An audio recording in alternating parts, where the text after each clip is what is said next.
2015, which requires that at least a period of 14 days should have elapsed following the giving of that notification, provided that a contract shall be signed within the tender validity period. So this statement is due today, Wednesday, 14 May at 2:30. Chair Rhodes. Thank you, Mr. Speaker. I still remember vividly that we gave out the report as the committee, and this House resolved to invite the CEC to appear, and I believe the CEC in charge of road transport and public works gave a request not to appear today. I think there is a letter which was sent to your office, Mr. Speaker, requesting that they are required to attend some important meeting in the Senate, and I request the whole House also that we relocate or we allocate a different date to appear, so that the seeker of the motions and also the honorable members will get to know what actually transpired in the department. I think, Mr. Speaker, I beg also your indulgence on the same. Thank you. Thank you, Chair. I believe that request should have come. The seeker of the statement. Thank you, Mr. Speaker. As the Chair has stated, I had appeared before the committee early in the morning when they had a committee meeting, and I actually saw the letter, and it's okay, they will reschedule for another day, so you will give the direction. Thank you. Fine. We'll have to look at the letter so that we accord a different time for the CC to appear. That one I'll leave it to clerk so that he will check with the office of the speaker after this. So let's move to the next item on the point of order, Mr. Speaker. Yes, what's the point of order, Honorable Protich? I think mine concerns the issue of procedure. My question is, you see, I'm wondering, and I think this is the first time it is appearing. Mr. Speaker, I entered this House in 2017, and over time, I have not seen what is in the order paper. The order paper is actually well framed. Then on the part of the statement, and the statement that you have read the statement that is due today, and as a matter of procedure, I'm almost asking who owns the order paper. And my answer is as good as yours. It is the County Assembly who owns the order paper. I'm wondering, how did the name of Honorable Ambrose Koech, the CCM for roads, appear in that particular statement? And it is as if a space is left deliberately for the Honorable Ambrose to sign. This is a statement of the Assembly, and I want to believe that the response is coming in a different way. So my question would be, why is the name of the Honorable CEC appearing at the end of the statement? Because this is a matter of procedure. I know it is the CEC that is supposed to answer that question, but should it appear in?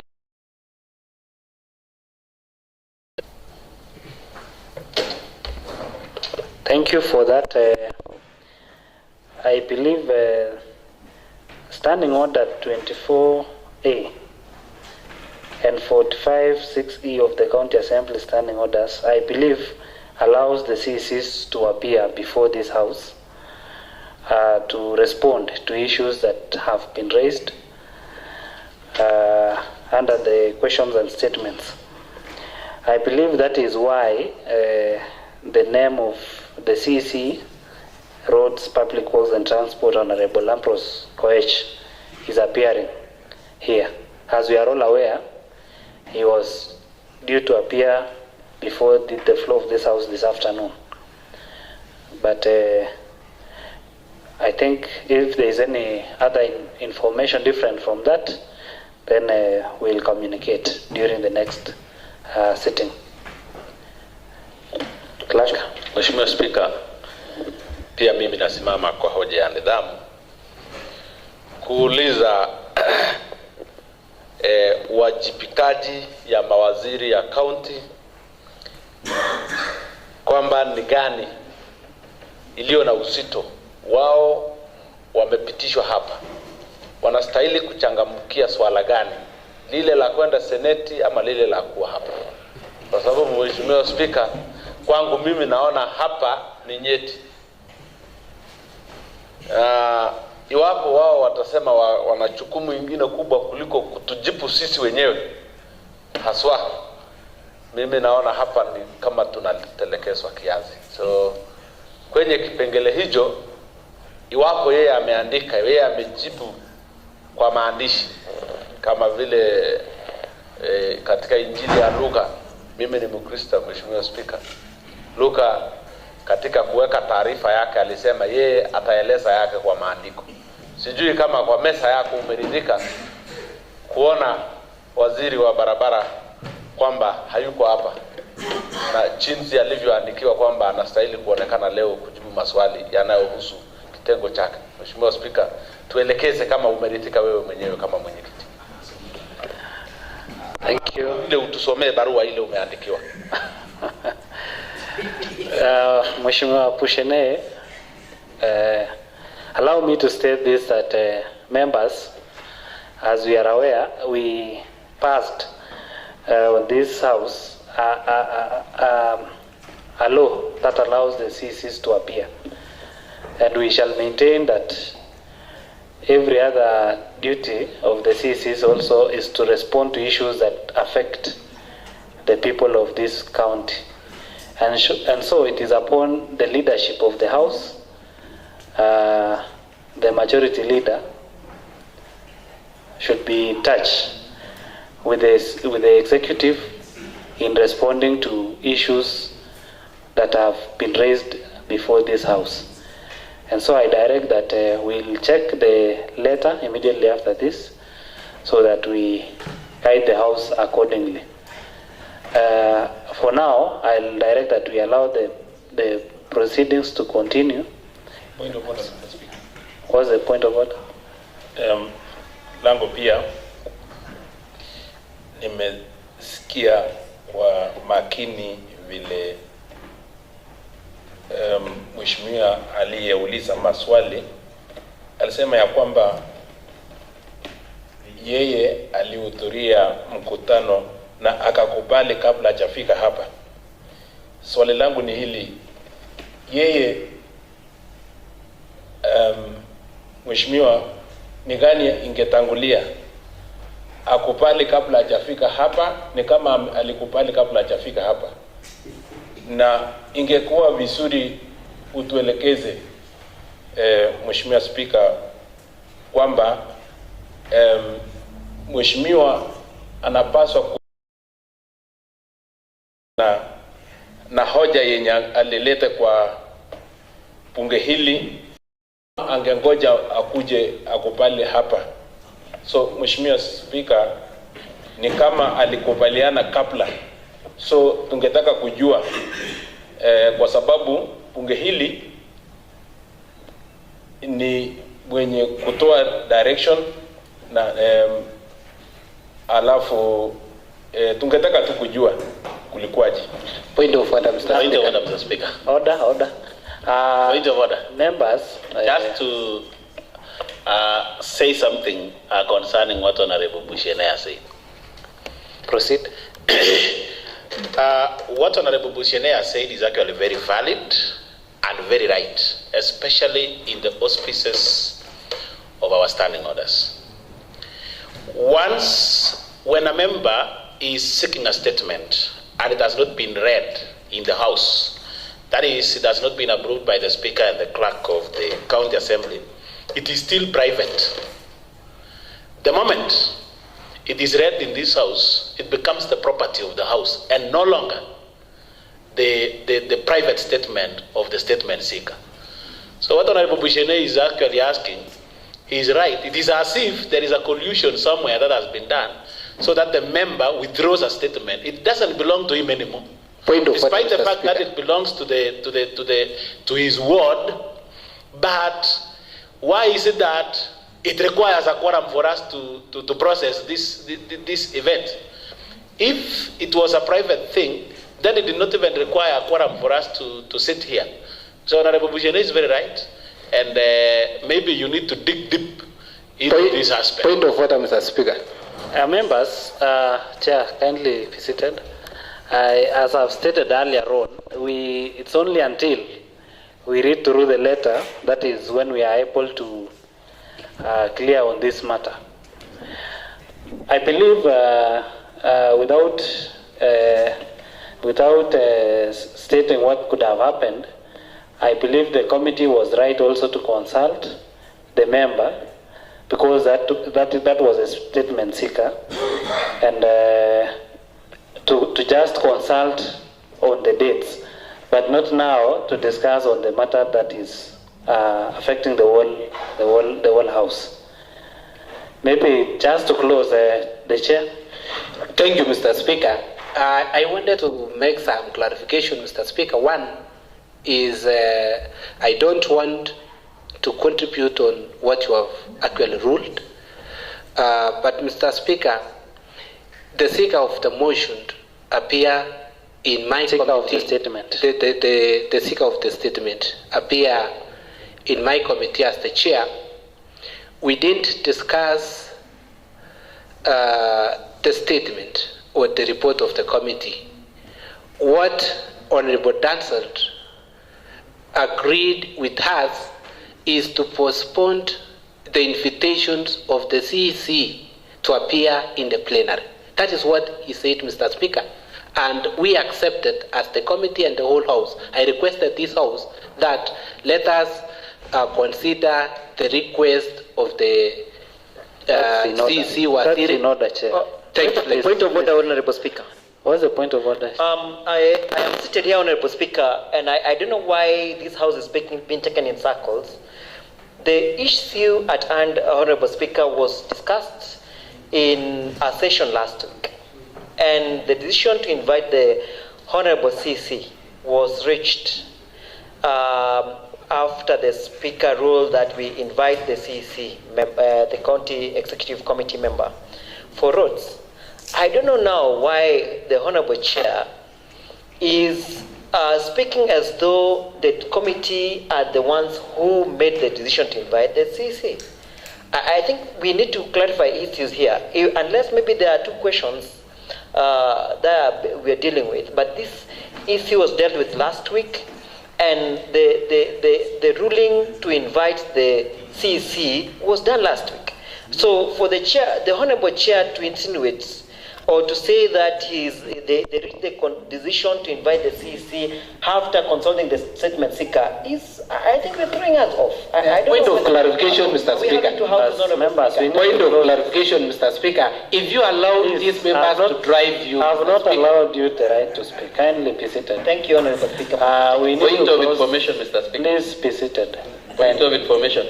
Kindly be seated, Honorable Member. Okay. We need to bring this to a close, and this discussion will only proceed once the letter has been served, and you will allow us to check through the clerk, and if there is that communication within the office, I'll be able to communicate.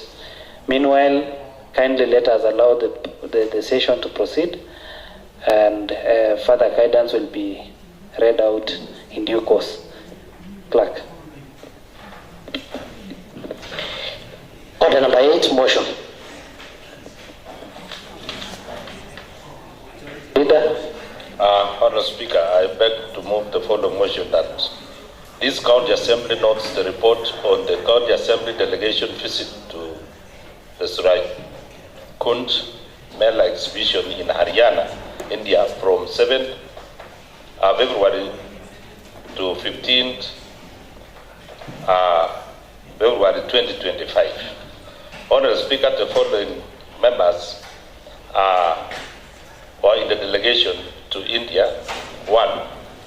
Honourable Philip Korir, Honourable Koech Stephen Changmori Kimngetich, Honourable Langat Charles Kibiegon, Honourable Chalangat Caroline, Honourable Chamai Naomi, Honourable Cheruyon Chafet Kipkirui, Honourable Kibet Nathan, Honourable Kipkirui Josephat, Honourable Kirui Paul Kibiegon, Honourable Langat Bernard Kipkorir, Honourable Ngeno Dennis Kiplangat, Honourable Peter Langat, Honourable Rob Victor, Honourable Ruto Richard Cheriot. The objective of the visit was the delegation, primary objective of the county delegation visit to India was to facilitate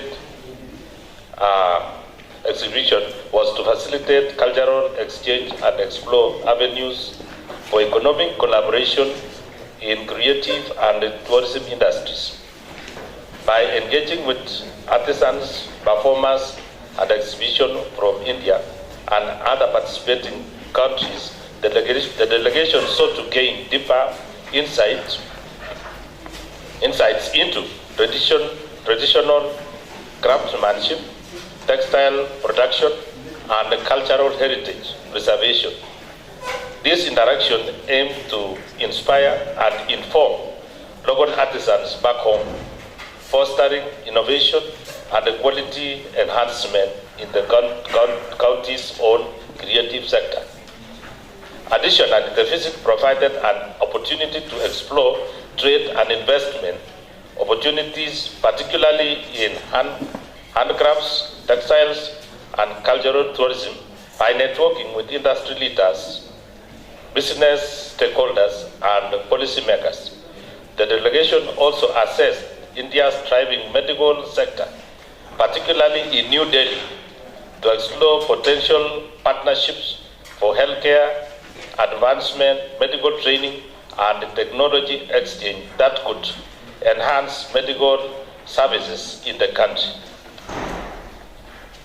Furthermore, the visit to Taj Mahal in Agra served as an important case study in cultural tourism management, allowing the team to examine best practices in heritage conservation, site marketing, and sustainable tourism development. By drawing from the experiences, the delegation aimed to identify strategies for enhancing the country's tourism potential, leveraging local heritage sites and cultural assets for economic growth. Overall, the visit to India was multifaceted learning experiences, equipping the delegation with knowledge and insights that could be leveraged to foster economic empowerment, cultural enrichment, and sustainable development within the county. Activities undertaken. Day 1 was arrival and briefing. The delegation arrived in India International Airport and was received by local coordinators. 2, a briefing session on the week's. Kindly, honorable member who is leaving the chamber, kindly stay put until we clear the business. Your exit will mean that we lack quorum. Point of order, Mr. Speaker. Yes, what's the point of order? Trying to check who wanted to leave the chamber, both come from the same ward. Could there be some emergency in Kaputunda ward? Members, like I stated earlier, we request, or I request, that we stay in until the business appearing in the order paper is cleared. Let's stay put and allow the majority leader to proceed. Okay, thank you, Mr. Speaker. I don't think there was anything urgent because they have requested officially so that they leave. Yes, also, proceed. let me take the opportunity to welcome the students in the gallery Proceed. and wish them a nice day, and they continue with us through this session. The team checked into their accommodation. That is the first day in Arian. Day 2 and 3, I visited to the Saraikun Mela exhibition. The delegation attended the opening of the Saraikun Mela, interacted with artisans, and explored various country and state pavilions. Meetings with the Indian craft entrepreneurs and officials were held to discuss possible collaboration. Also, cultural performances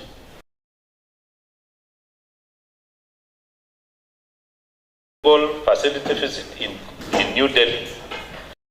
Travel to New Delhi to tour a leading medical facility at Alpha Medical Facility and Fortis Hospital.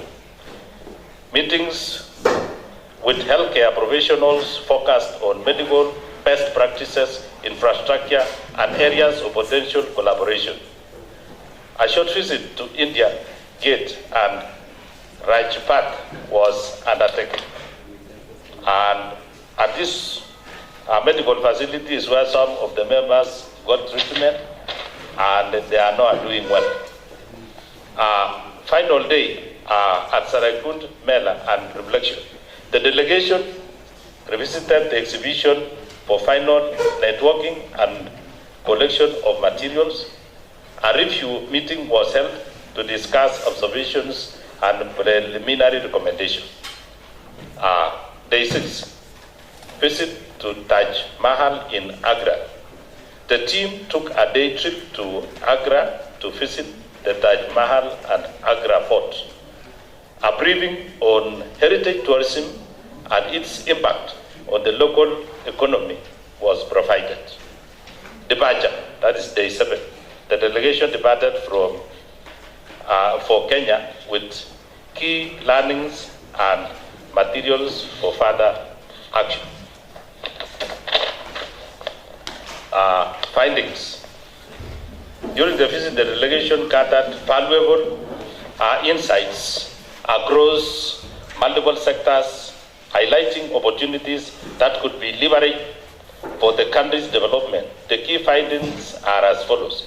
1. Cultural industry development. Saraikund Mela serves as an exemplary model for integrating culture and commerce, demonstrating how governments can effectively support artisans while creating a sustainable economic ecosystem. The exhibition provides a structured platform where local and international artisans can showcase and sell their work, ensuring final viability for craft-based industries. The Mela success is driven by strong government package, strategic marketing, and international collaboration, ensuring consistent participation from global audience. This model can be adopted to develop and strengthen the country's own cultural and creative economy, affecting artisans' access to broader markets and financial independence. 2. Economic benefits of artisans' craftsmanship. India's creative economy thrives on structured support for artisans, with the government playing a crucial role in providing funding, training, and exposure through global exhibition. The delegation observed that Indian artisans receive substantial support through subsidies, cooperatives, and government-sponsored trade fairs, allowing them to scale their business and compete internationally. The presence of export-oriented policies, e-commerce, integration, and international partnerships has significantly boosted the revenue streams of India's handicraft industry. This underscores the potential benefits of investing in local artisans, creating structured market access, and promoting traditional crafts as a means of economic empowerment in the county. 3. Medical sector. This deficit to medical facilities in New Delhi provided delegation with first-hand exposure to India's advanced healthcare infrastructure, which is characterized by state-of-art technology, high specialized medical professionals, and affordable treatment options. India has positioned itself as a leading destination for medical tourism, attracting international patients through high quality yet cost-effective healthcare services. The delegation noted that medical tourism is a significant economic driver, contributing to employment and foreign exchange earnings. These insights highlights opportunities for potential partnerships in healthcare, including collaboration with Indian hospitals for medical training, technology transfer, and affordable specialized treatment that could benefit the country's healthcare system. 4. Tourism. The Taj Mahal stands as a benchmark for cultural tourism management, illustrating how well-preserved heritage sites can serve as a major economic driver through strategic branding, infrastructure development, and international marketing. The delegation observed that India has invested heavily in tourism infrastructure, including seamless transport system, guided tours, digital ticketing, sustainable conservation efforts, all of which contribute to the site's global appeal. These best practices can be adopted to enhance the country's tourism industry, particularly by identifying, preserving, and promoting local heritage sites through structured tourism strategies. 5. Business and trade linkages. The visit revealed potential trade and investment opportunities between the county and Indian stakeholders, particularly in areas of handicrafts, textiles, cultural tourism, and healthcare partnerships. The delegation engaged with business leaders and policymakers to discuss avenues for bilateral collaboration, including market access for locally produced goods, skill sharing programs, and possible investment incentives. Strengthening such linkages would pave the way for economic partnership, facilitating knowledge transfer and expanding market opportunities for local entrepreneurs. Recommendation. Based on key findings, the delegation proposes the following actionable recommendation to enhance county's cultural, economic, healthcare, and tourism sector. 1. Establishment of annual county craft and cultural fair. Drawing inspiration from Saraikudi Mela, the county should initiate an annual craft and cultural fair that serves as a platform for local artisans, entrepreneurs, and cultural performers to showcase their products and talents. This fair would not only promote traditional crafts, textiles, and artistic expressions, but also attract regional and international visits, boosting tourism and trade. To ensure its success, the county government should invest in strategic marketing, partnerships with international exhibitions, and collaboration with tourism boards to position the fair as a premier cultural event.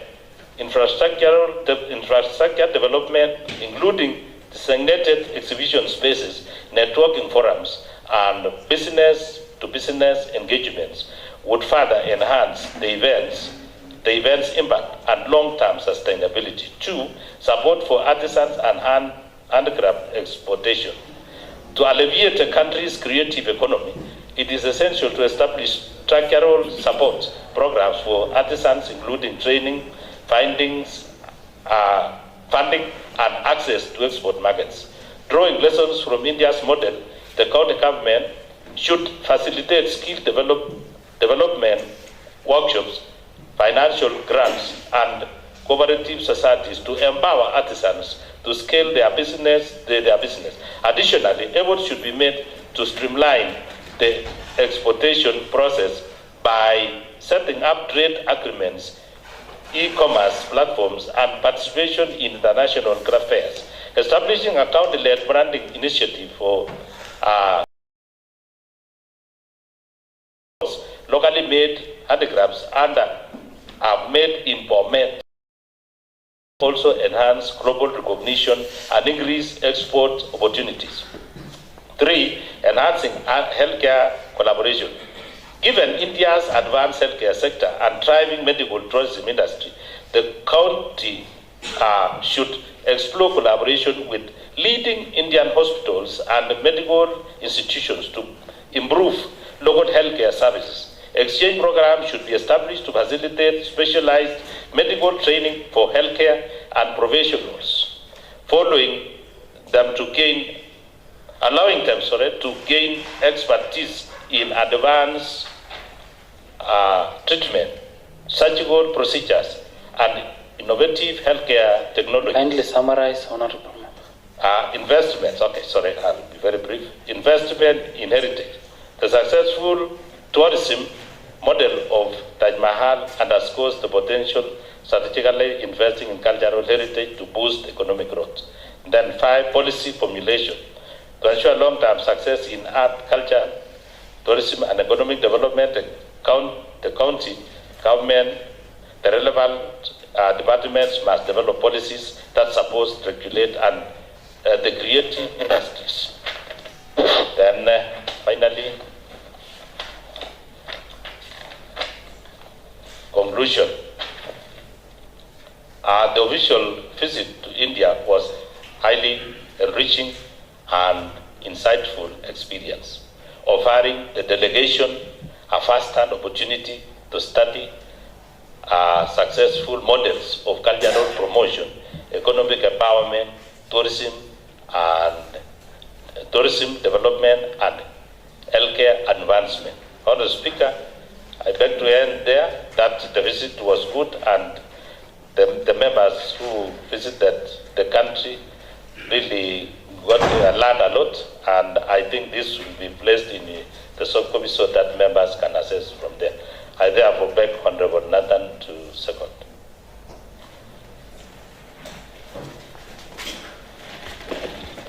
Honorable Nathan. Thank you, Honorable Speaker. I would like to join my colleague, Honorable Paul Kilui, in welcoming the students who are in our public gallery. You are welcome, and I hope you will learn a lot as we continue with our normal session. So welcome, learn, and maybe in future, maybe some of you will also aspire to be members of County Assembly. So kindly learn, and whatever you learn, you also apply when you are outside or when you are in school.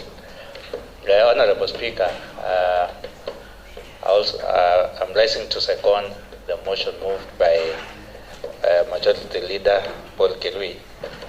And Honorable Speaker, I was part of the delegation that visited India.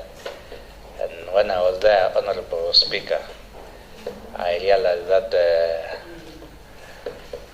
their healthcare system is more advanced, which as a county,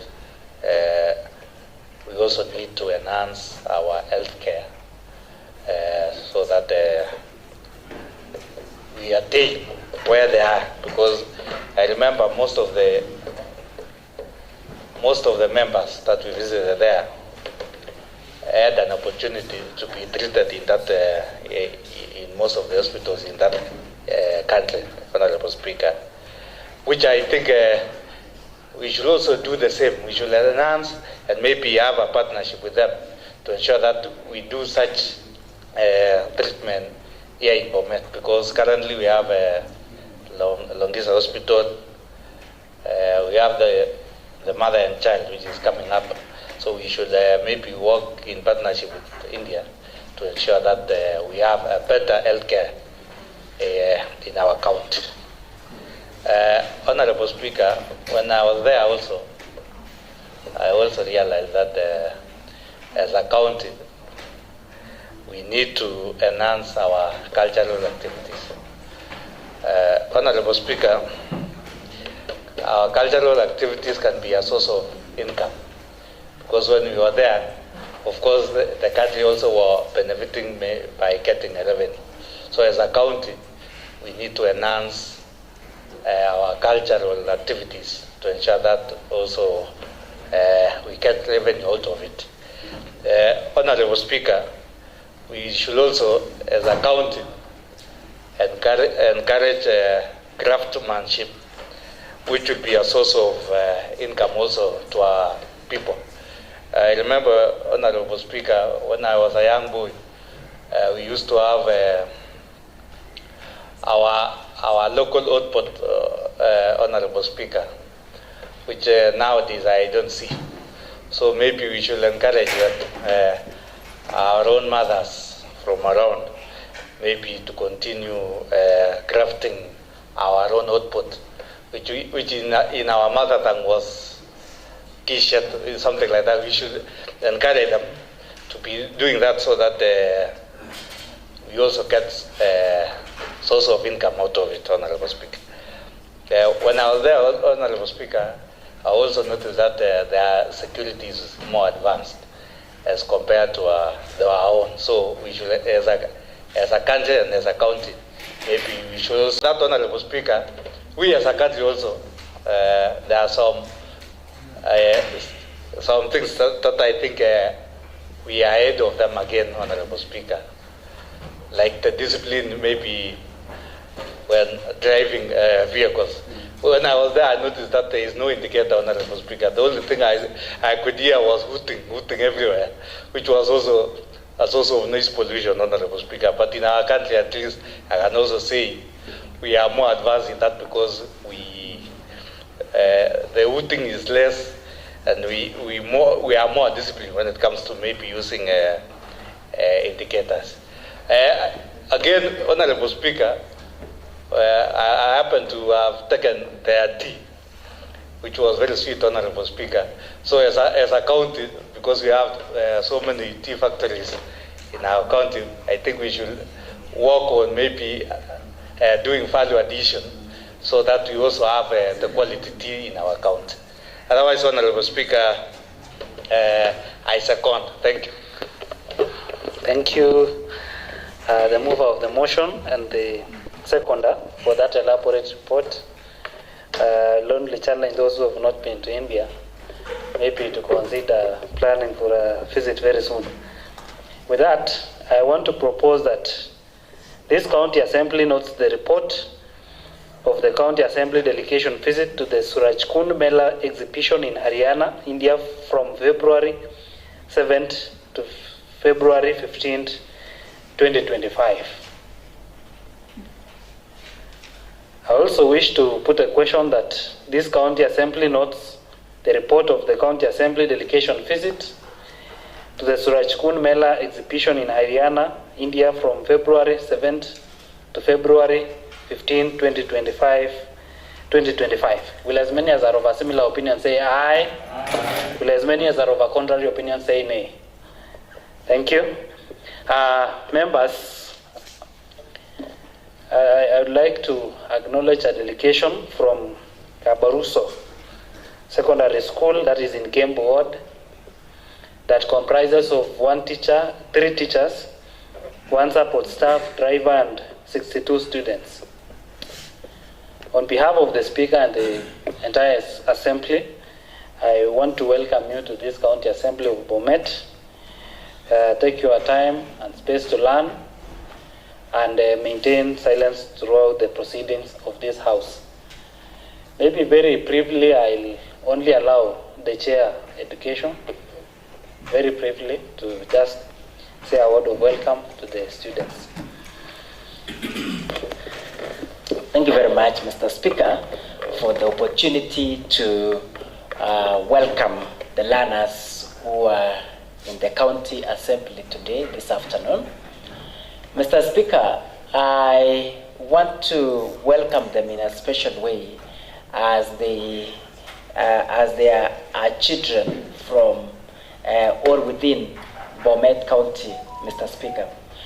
Mr. Speaker, the opportunity to learn in this county assembly gives them, as the learners, to understand the role that the county assembly plays in matters running the county government, Mr. Speaker. I also want to thank the school management and the teachers who have accompanied the learners to learn practically what they teach them in class.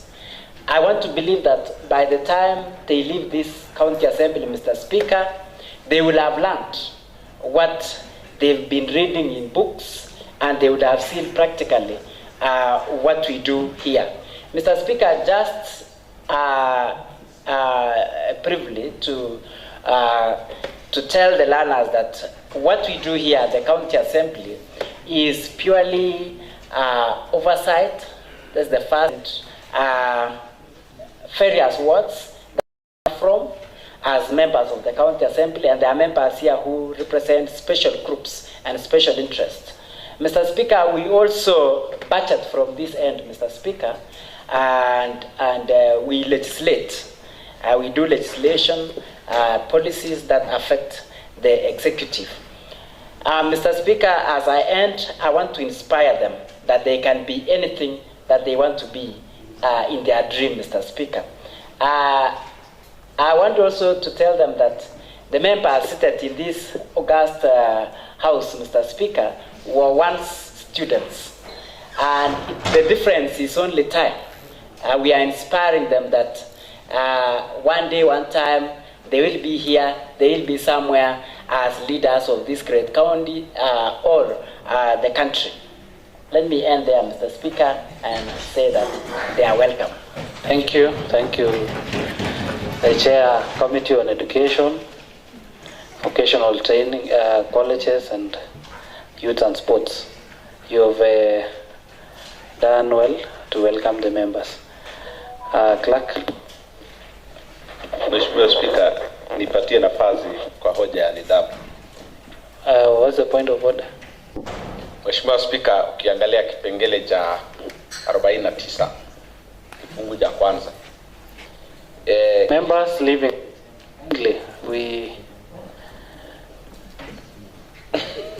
Yes, proceed. Mheshimiwa Speaker, kifungu hicho kinakupa nguvu wewe kuweza kukatiza mjadala wa kawaida ili kwamba mheshimiwa yeyote ambaye ako na hoja hususan nyeti aweze kuiguzia. Ukiangalia kifungu cha pili kinasema ya kwamba ikiwa mimi nina swala ambalo mimi mwenyewe nataka tulizungumzie kama jumba, itabidi nikuandikie ili kwamba uweze kukubali ama kukataa mwito wangu. Mheshimiwa Speaker, mimi niliweza kuandika barua, lakini kwa sababu mchana wa leo tulikuwa na wageni kutoka ikulu ya Nairobi, nataka kuamini ya kwamba hukupata nafasi ya kuangalia barua yangu. Hata hivyo, mimi nitatoa tu taarifa yangu kidogo alafu uweze kukadiria ili kwamba Jumanne ijayo ama Jumatano ijayo kama tutakuwemo hapa tupatie nafasi tulisungumzie swala hilo, kwa sababu linanisumbua mimi, linanitatiza. Mwanzo ni kwamba mimi nataka tusungumzie kama jumba ni watu gani sheria inawakubalia kufurahia halmashauri na rasilimali za bunge hili.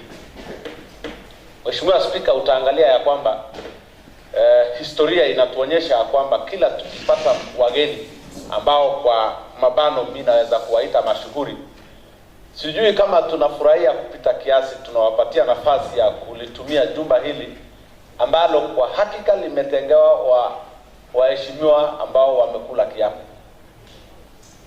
Mheshimiwa Speaker, utaangalia hafla iliyopita ya asubuhi ya leo, sisi kukubali wageni kutuhutubia kwenye jumba hili.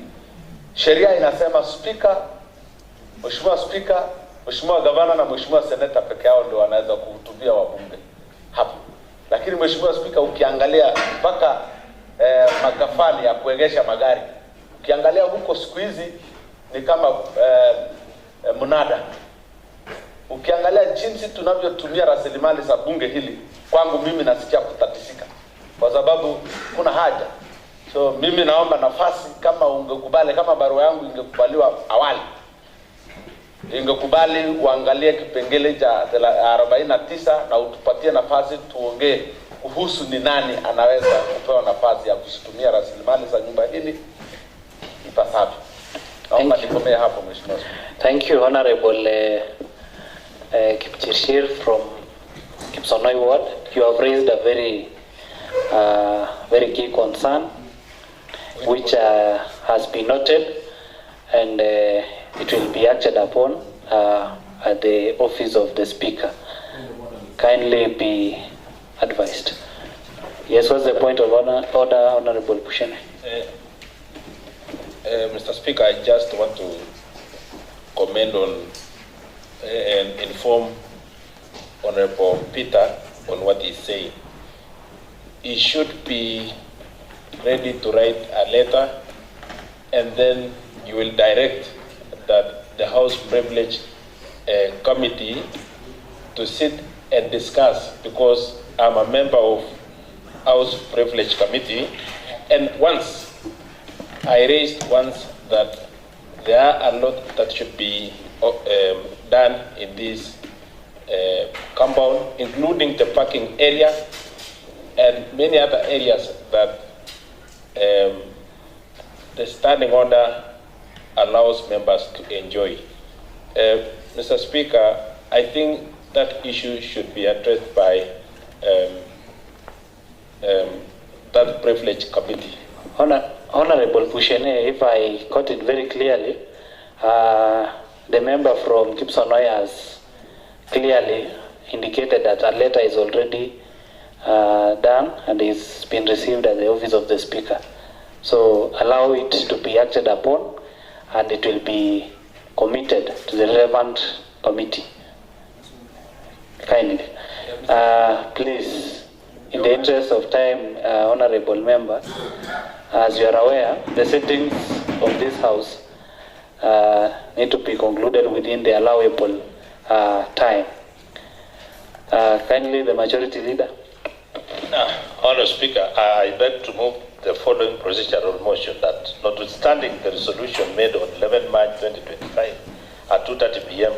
approving the County Assembly Calendar Regular Session 2025 and pursuant to Standing Order 28.4, this County Assembly resolves to alter its calendar so as to proceed for long recess today, Wednesday, 14 May 2025, instead of tomorrow, 15 May 2025, and that the calendar of the vote session, regular session 2025, be amended accordingly. Honourable Speaker, as we have some business that tomorrow we are going to do outside this House, and some members in the appointment committee will be having their time during vetting. I think this House, I beg this House to amend this calendar so that we start proceeding on the recess with effect from today. I beg Honorable Mutai to second. Thank you, Mr. Speaker.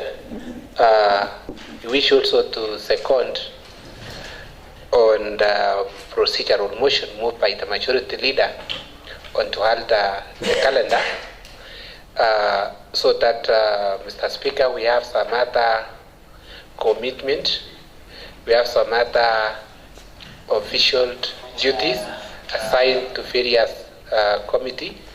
And also, Mr. Speaker, as you have heard, we have the appointment committee who are yet also to discuss on the vetting of CEC. And we wish, Mr. Speaker, that let the honorable members in this House also support the motion. Thank you. I propose that notwithstanding the resolution made on 11th March 2025 at 2:30 p.m.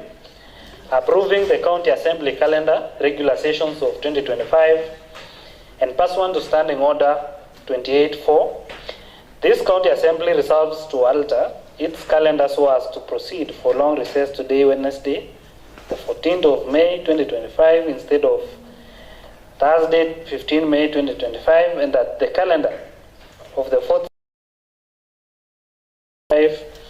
be amended accordingly. Any contribute? Reading the mood of the House, I wish to put the question that notwithstanding the resolution made on 11th March 2025 at 2:30 p.m.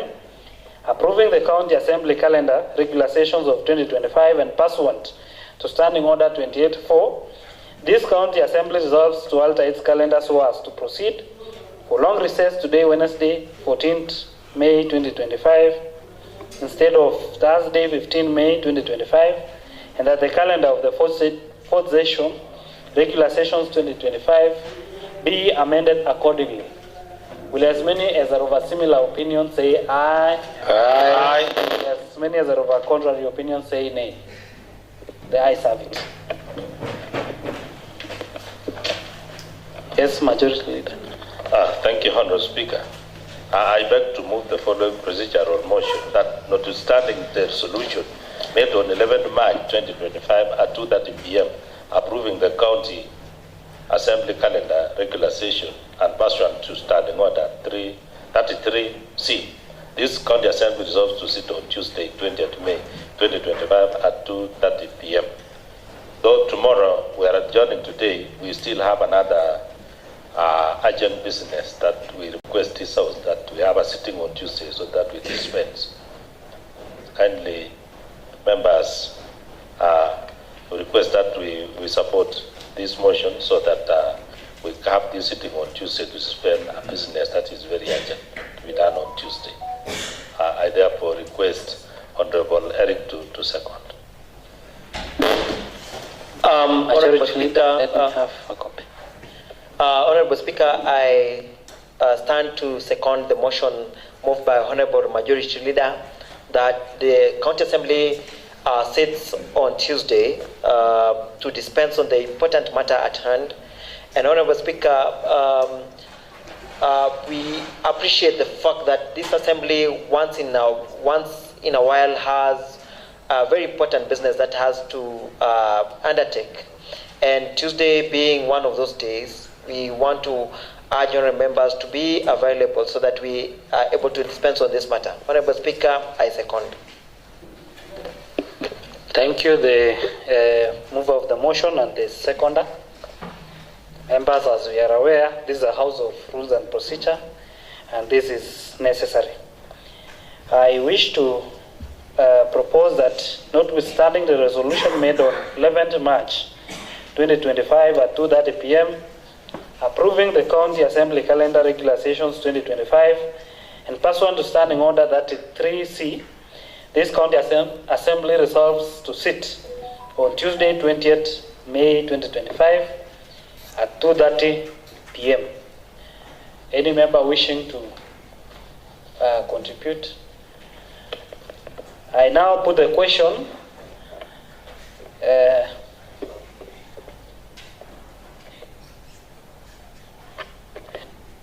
Allow the member from the part to move in.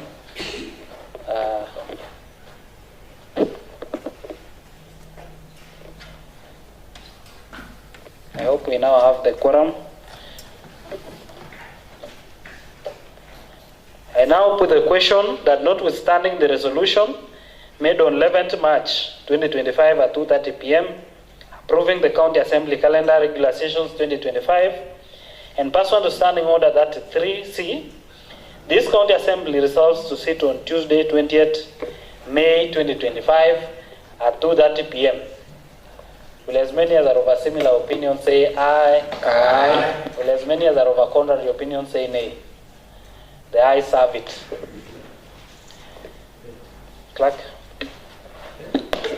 Adjournment.